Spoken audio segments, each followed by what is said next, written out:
بسم اللہ الرحمن الرحیم۔ ناظرین السلام علیکم۔ ناظرین، ہر صاحب ایمان شخص اللہ پاک سے محبت کا دم بھرتا ہے اور اس کی دوستی اور کرم نوازی کا متلاشی رہتا ہے، مگر یہ دوستی اسی خوش قسمت مسلمان کے حصے میں آتی ہے جس کو وہ اپنا دوست بنا لیتا ہے، اور جنہیں رب کریم اپنا دوست بنا لے تو ان کا ذکر اس دنیا سے جانے کے بعد بھی باقی رہتا ہے۔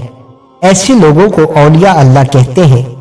اولیاء کرام کے شب و روز اللہ پاک کی اطاعت و فرما برداری والے کاموں میں بسر ہوتے ہیں، اور ان کا دامن گناہوں کی آلودگی سے صاف و شفاف رہتا ہے۔ اسی لیے اللہ پاک انہیں دیگر فضائل و اختیارات عطا فرمانے کے ساتھ ساتھ نہ صرف انہیں اپنا قرب خاص عطا فرماتا ہے بلکہ ان کے سروں پر اپنی ولایت کا روشن تاج سجا کر دنیا میں انہیں کرامات اور آخرت میں جنت جیسی عظیم و شان نعمت انعام کی صورت میں عطا فرماتا ہے۔ انہی خوش نصیب اولیاء کرام کی فہرست میں دوسری صدی کی عظیم شخصیت حضرت سیدنا عبداللہ شاہ غازی رحمت اللہ علیہ ہے۔ ناظرین، سن 760 عیسوی کا ایک دن تھا جب سمندر کنارے مچھیروں کی ایک چھوٹی سی بستی میں ہر طرف افراتفری کا عالم تھا۔ خوف و دہشت کے مارے لوگ بہت پریشان دکھائی دے رہے تھے۔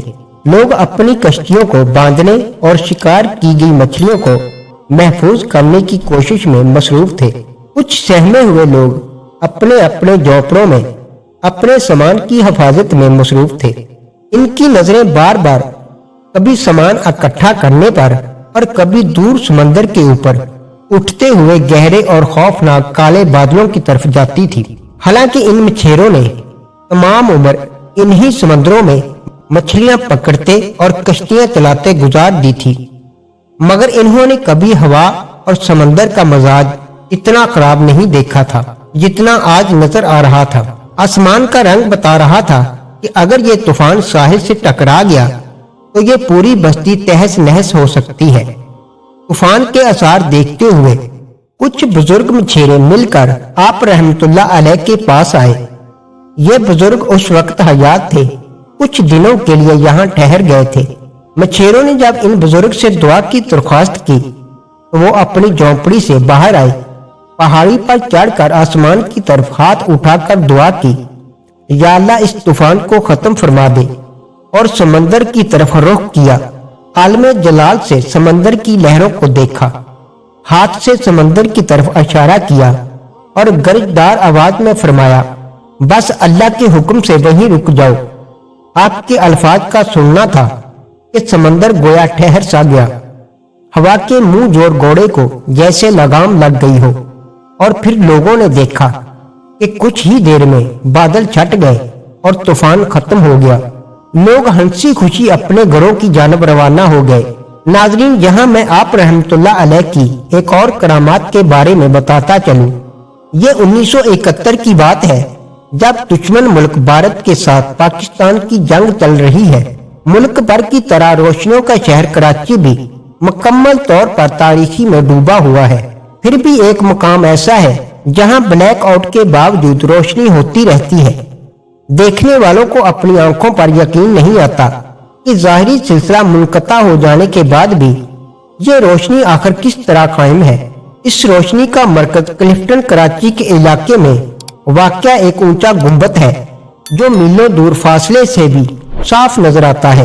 یہ گنبد اس مرد جلیل کے مزار مبارک کا ہے جسے اہلیان پاکستان حضرت عبداللہ شاہ غازی رحمت اللہ علیہ کے نام سے جانتے ہیں۔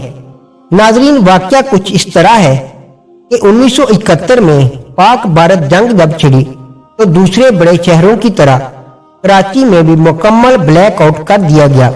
حضرت عبداللہ شاہ غازی رحمت اللہ علیہ کے مزار مبارک کے مجاورین نے بھی حکومت کے احکامات کے مطابق شام ہونے سے پہلے ہی احتیاطاً بجلی کے تمام سوئچ بند کر دیے۔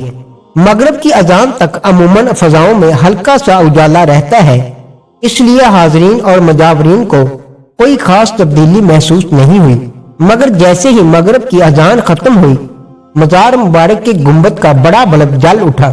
امام نے نماز پڑھائی۔